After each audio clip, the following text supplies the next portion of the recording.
Well, hello everybody, and welcome to another episode of We Watch Shudder. It's Spooktober short season. Who's here with me?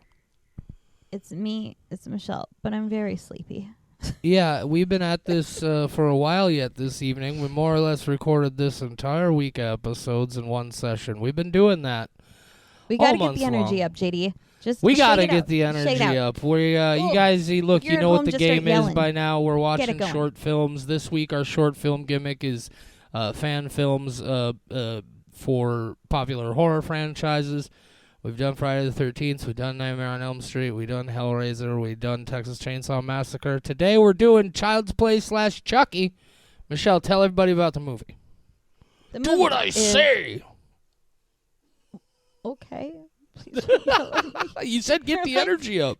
It reminds me of my childhood. The cake is a lie. I wish it wasn't. I could go for some cake. Okay, Chucky, friends till the end. We are not doing a spoiler-free section because, you know what? Fuck it. Either you're going to watch a half-hour movie or you're not. Link in the episode description if you want to see it before we spoil it. Or just Google it. YouTube it. Okay, so Chucky, friends till the end. This lady finds a Chucky doll, and she brings the Chucky doll home, and then her boyfriend gets high, and the Chucky doll says, whoa, man, you're straight tripping, and then he somehow believes the Chucky doll, and then his friend is like, whoa, my girlfriend's really freaked out by Chucky. Can I borrow the Chucky doll? And the dude's like, but the Chucky doll's expensive, and he's like, I don't care, I want to borrow it anyway, and he gets murdered by the Chucky doll, but then the Chucky doll winds back up on the initial guy's doorstep, and then he's like, but my friend was murdered. Who brought the Chucky doll? But then he gets high again and the doll talks to him a second time. I think that's what happens. And then they investigate and then they fight the Chucky doll.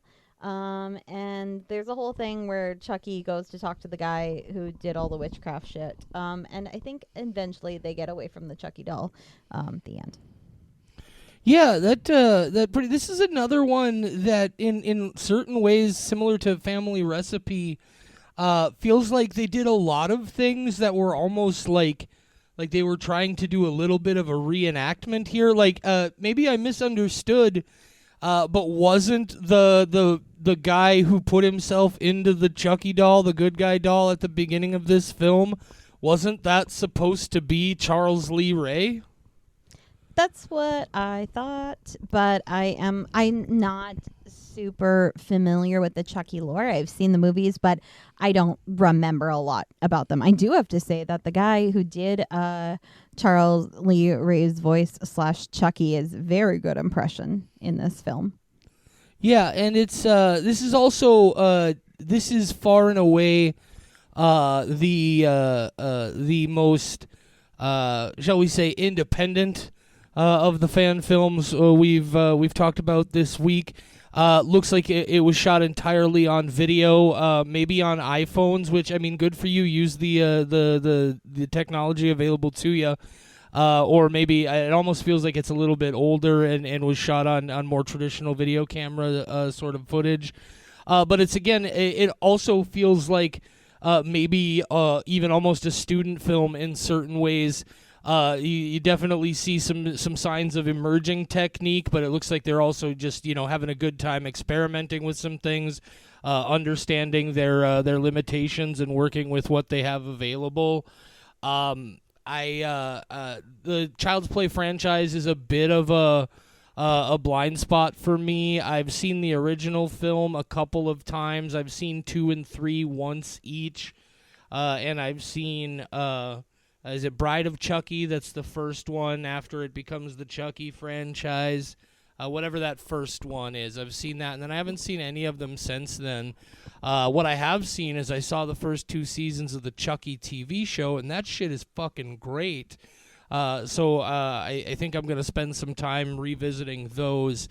But in a similar way to the Nightmare on Elm Street short film we watched earlier, Dylan's New Nightmare, I think this one just didn't quite work for me because the Child's Play franchise is not a big touchstone for me.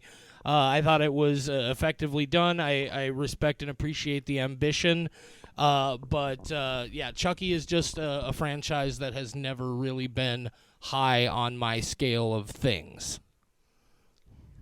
I think that this movie, the people who made it set themselves up for failure, because it is not a person who is the villain where they can put on a costume and then they look like that person. This is a doll. How are you going to make the doll look like Chucky in the movie if you don't have the budget to have like animatronics or CGI or anything like that?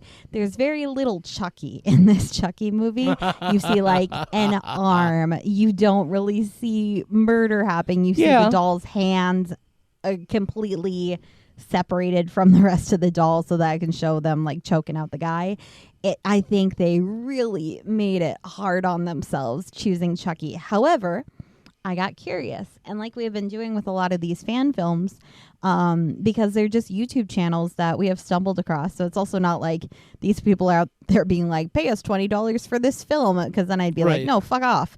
This is just like available for free on YouTube. And I got curious, and I had to go check out the YouTube channel, and it all made sense. This person's YouTube channel, it is not mostly fan films. Based on this movie and the fact that things clicked, what do you think they usually make videos about? I don't know. Toys. Really? They do reviews of toys. Well, and I say would toys, explain but why they have a movie quality Child's Play good guy doll. Exactly. So I think he went like, oh shit, I love toys. I have one of these. I have to make that's a video about it. I did not know that, and now you Neither mentioning did I, and now that, it's so cool. because I understand what you're saying about the limitation of how are you gonna make this actually. I definitely got the impression that they understood from the get-go that like I almost felt like they had said, okay, let's make a parody or a fan film of a horror franchise. We have no budget. We're not super special effects nerds and don't have access to a lot of resources for that anyway. Let's lean into the absurdity. If we do Chucky, it can be even more just like D-level, just extra absurd for the silliness of it. And now I feel like, this is clearly somebody who was like this is obviously not going to be a good movie, but I got these Chucky toys. Let's make a Chucky movie. Let's have a good time. And I did get that good time energy from it, which we've talked about for other films that we've talked about this week. Exactly. One of the other things, I mean, they've got a couple kind of these, like, I have a toy, so I want to make a video about it. And another one that you might like is they made some Gremlins Christmas scenes, like Gremlins, nice. a Christmas Nightmare fan film, because they have a Gremlin puppet. So that's fucking fantastic. A lot of people like to say Die Hard is their favorite Christmas movie, but Gremlins is my favorite Christmas movie. Mine's 28 Days Later. Hey, that's a good one. It's a great one. But yeah, so then it made sense. I think like I would have had a higher level of tolerance if this wasn't 32 minutes of a deliberate D movie. Yeah, it was a little bit film. too. It definitely got to. It was very long. It was too much of, and I mean this in the most gentle of ways. It was too much of not enough. Yeah, like I love this though, and I am going to go subscribe to the channel, and I hope that they keep doing this, but just making like 5-minute fan films of like their toys and like this kind of campy thing. God, if they were making a 100% serious attempt at a very scary movie, I'm going to be so upset. And that's the thing is, I just like there are certain movies I see where I'm just like, man, I hope they understood how ridiculous this is, but I guess I can see how maybe they thought they were like, you remember that movie Hate Crime, that found footage movie? Yes. That's like, I understand what they thought they were doing. I also have my opinions on what they actually did. We don't need to talk about it.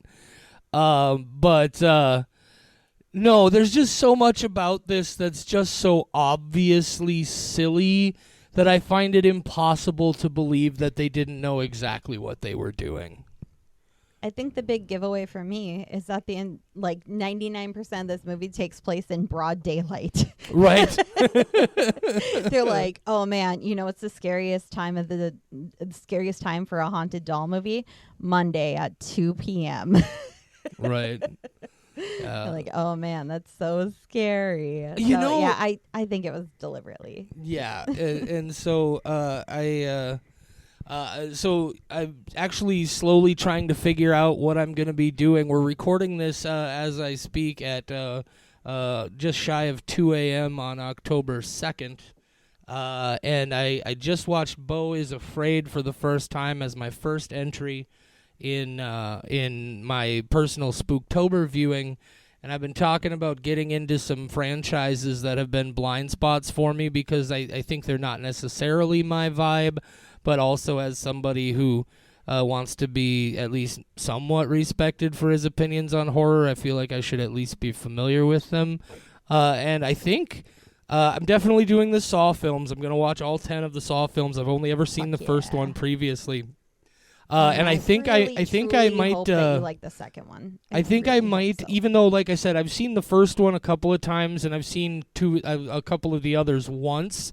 It's been long enough since I've seen any of them that I think maybe I will go back and watch all of the Child's Play / Chucky films this year as well. And then we'll figure out how many days that gives me and figure out the rest of the month. But yeah, making plans on the fly. I don't really have a whole lot more to say about Friends Till the End. Again, as we've said quite a few times, one of the things I just love about fan films is the passion and the energy and the fun that goes into these, just inspired by, these movies that we saw that just fucking lit up our life in very weird and morbid ways. It's like the cinematic equivalent of a tribute band, and I love a good tribute band, so I definitely love a good fan film as well. So JD, I need you to agree to this before I give you the suggestion. Okay. If I give you 2 movies and request that you select one of the 2 movies on the list to watch for Spooktober, will you do it? There's one it other won't be a Serbian film. No, there's one other franchise that I'm thinking about trying to get through this month, so I'll have to do the math and see if... Here's what I will say. What I will commit to is if I look at this other franchise and I do the math and I have at least one extra day available, yes, I will do them. But that's the caveat. If the other franchise I want to do takes me to the full day limit, I'm out. Well, I do have to say I'm disappointed that you're only watching one movie a day for Spooktober, but I get it. We have different priorities in life. I do nothing but watch movies. We have... Michelle. Like, you take care of your mother, I watch movies. That's what I'm saying. We have different priorities. I was gonna say, Michelle, yes, I believe me, I would love to be watching more. Yeah, but exactly. Oh, man, we have different priorities. You leave your house. Like, this got grim for a minute. Let's talk about the movie. Okay, so give me the 2 selections. And these, we're halfway through with Spooktober, a little bit further by the time that this comes out. But dear listener, if you have a space or 2 on your Spooktober watch list, please, for the love hang on. of God. Which episode is this? This is the Child's Play episode, so it should it's like be the end of week 3. Should be October they got some time, 19th. Should be October 19th as you're listening to this. So, I'm begging you, Carousel or Lamageddon? I've already seen Carousel. The bet's already done. Okay, so Lamageddon. But I want you to watch it a second time like I did. But Lamageddon. No. He's a llama, and he's here to kill. Fine, I will. If I have a day available, I will watch Lamageddon. The fact that you bundled it with Carousel, and I watched Carousel specifically because you mentioned it, and it was fucking ridiculous, makes me real anxious about Lamageddon, even more so than just a title like Lamageddon. I do love some of these ridiculous, like portmanteau words slammed together horror movie titles. Portmanteau. That one's really one of my favorites. is there was one of these like weird like atomic monster movies that they've started making again. You got all the sharks and the Sharknadoes and the two-headed shark attack and all of this. But they started doing giant spider movies, and there's one called Lava-Lantula. And Lava-Lantula, look, Michelle, just wait. I only bring up Lava-Lantula to bring up something else.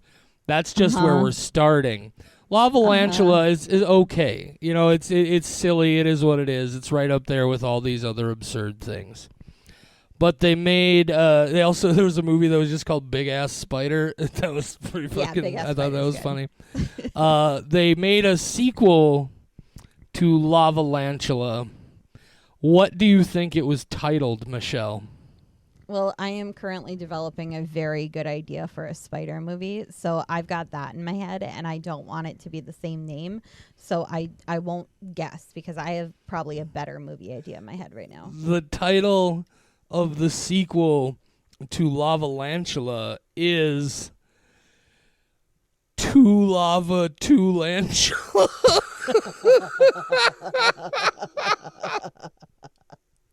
I can't bring myself to watch it because I don't want to disappoint myself because, look, that's fucking hilarious. That's so good. Two Lava, Two Lantula. I'm glad we're talking about this on the Chucky fan film episode, because this shows as long as you have heart, we will like your movie. Oh yeah, and don't kid yourself. It's very easy, and it even happens in the big franchise pictures, and I think a lot of people know that. You can tell pretty fucking easily, even if you don't care for a specific film in a franchise, you can tell the ones that were made by people who were actually at least trying, and the ones made by people who were just collecting a paycheck. You can see where the heart is and where the heart isn't, even if you don't necessarily like the film yourself. I really believe that. I have to pitch a horror movie idea to you, which I feel like at this point we should just make a list of all the horror movies that we have pitched that are so fucking good, and then we need to find somebody. Give me 2 seconds. We're going to give these people a peek behind the curtain while I yell at the dog for just a minute. Okay. Stop it. It's not a bedtime. I'm recording a podcast. Give me a minute. You're rude. You're also very cute. Okay, I'm back. Did you hear that, Michelle? I did, and we have different households going on because currently my cat, Samwise Gamgee, is purring so loud that I'm trying not to get picked up by the microphone. So that's fabulous. Riley's a good boy. Different households. He makes Samwise is a very good boy. He makes me fight him before he'll eat his food. He's like, I need That's to the only way I'll defeat eat my you. food, I too. need to defeat you in combat before I can enjoy the feast.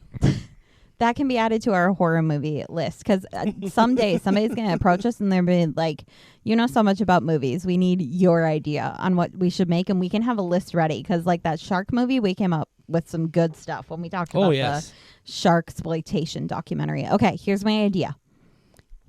Picture a small town, middle of nowhere, basically where I grew up in Minnesota. Small town. They start experiencing earthquakes, but they're in the upper Midwest. They don't get earthquakes there. And then suddenly their entire town rises up out of the ground, and it turns out the entire time their town has been on the back of a spider. So now they're stuck on the back of a spider as it traverses across the country.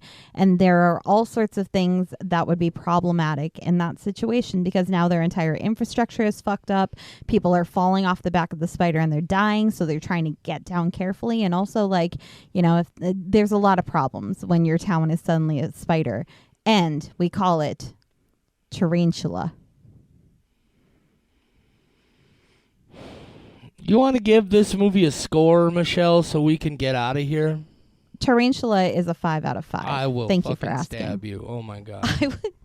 That's probably... I have crazy nightmares, and that's probably inspired by one of my nightmares, and I just don't remember. Yeah, that's hilarious. You put all that work into Tarantula. Yeah. While you were yelling at your dog, I was making millions in Hollywood. You know, there's another way you could make millions. Taco Bell in October needs to sell a thing called a tarantalupa. Oh, I hate that. Oh, I hate you. It's furry. But it's probably furry. Yeah.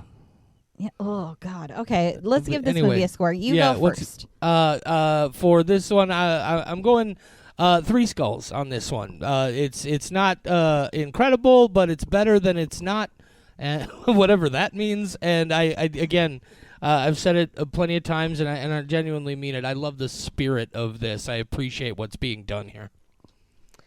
I think it was too long, and also I'm not a huge fan of watching campy movies. It's not my thing as much as it is your thing. So I'm going to go a little bit less than you. I am going to go with a very modest 2.5, keeping in mind that we are scoring it based on other shorts. And also, this isn't somebody who sought us out and our approval. So I feel like, got to go easy on the people who are just making fan films and we happen to stumble across them. So let's go with the 2.5. It's a good effort. And I also love his fucking toy collection. When I saw that in there, I was like, some of these scenes are just to show off your shit, and I want to see more of it. Definitely looking forward to checking out this YouTube channel. It sounds like the kind of thing that would be right up my alley. Yeah, and there's not a ton of stuff, which I appreciate, so I can subscribe and just expect every couple of months to see something, which thank you so much for that. I have too many things to watch. So I absolutely love that, and I just want to see your toys. Show me your toys, please. I want to see them. That's not something that you want to take out of context.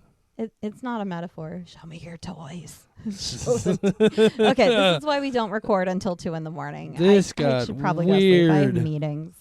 I'm a very important businesswoman, and that's hilarious because people probably don't actually believe that's true. But I tell people, business Michelle is not casual Michelle. We are different people. Business Michelle used to be in HR. I was corporate as fuck. So we are different people. I've warned my coworkers who might stumble across, like, just so you know, horror movie podcast Michelle is not corporate Michelle. We are different people. We do not know each other, and we probably would not get along. What is your office Zoom meeting voice sound like, Michelle? Oh God, let's see. Ask me something corporate, and I'll try to do my Zoom voice. So Michelle, can you fill us in on the details of that report that you brought with you today? Oh, sorry. I was on mute. Yeah, hi. Yeah, I can absolutely, I already emailed them over. You probably saw in column F, I did include some updates there. I did also add a couple comments, and I created a new tab for next week's meeting so that we can start building upon that. So yeah, if you have any questions, definitely feel free to, email me. That's what I'm here for. Yeah, but yeah, if you have like any questions, get back to me. We'll just talk next week. Okay, thanks. And then I quickly go back on Zoom or back on mute. I love it. That's generally that's my voice of like very quick, very light. So I'm not. Oh yeah, threatening. I've never done the kind of work you've done, but I have done plenty of jobs where you have to have a completely different persona to get the job done. Hello, and thank you for calling customer support. My name is JD. How can I assist you today? That sounds exactly like you, though. Oh, well, it sounds like you might just be having a little bit of issue with your modem there. Let's go over to where your modem is located if we can, and I'm going to have you look at a couple of things for me. I had a horrifying thing happen while ago. I was just hanging out in my office, and some friends I hadn't talked to in a long time messaged, and they're like, hey, do you want to hop in Discord? And I was like, yeah, sure, I'll do that. And so I hop in Discord, and I haven't talked to them in a very long time. So I went into like my customer service voice on Discord, and then we had a conversation, and then I hopped out, and my husband came in, and he was like, who were you talking to? And I was like, oh, some old friends. He's like, I've never heard that voice before. He's like, were you flirting? And I was like, no, that was my business voice. I got very nervous. Then I went into like my CSR voice from the call center days. Well, it's interesting that your husband hears your business voice and thinks it's a flirting voice. It's a very You know what else? flirting, You know what else soft is interesting? Yeah. Do you realize this episode is still recording and we haven't finished it? Listen, I'm so tired. Man, everybody's like, I think a certain number of people are probably laughing at us, not with us, and at least one or two people are like, they might need more therapy than they're already getting. I am okay with people laughing at me. I have zero shame. I am very rarely embarrassed. If they give me a 1-star review, that implies that they're mad at me and that I can't handle. But if they're laughing at me, once I figure it out, I generally laugh along. So you know what? If you're laughing at me, keep going. It's fine. But just don't tell me you hate me. I am looking forward to digging back through this and finding out exactly what percentage of this episode about Chucky Friends Till the End was actually about Chucky Friends to the End. This might be the biggest. Anyway, do you have anything else to say? I've been in a fugue state for the last 25 minutes. You and me both. It's almost 2 a.m. Let's get this done with. Say goodnight, Michelle. Oh, good night, Michelle.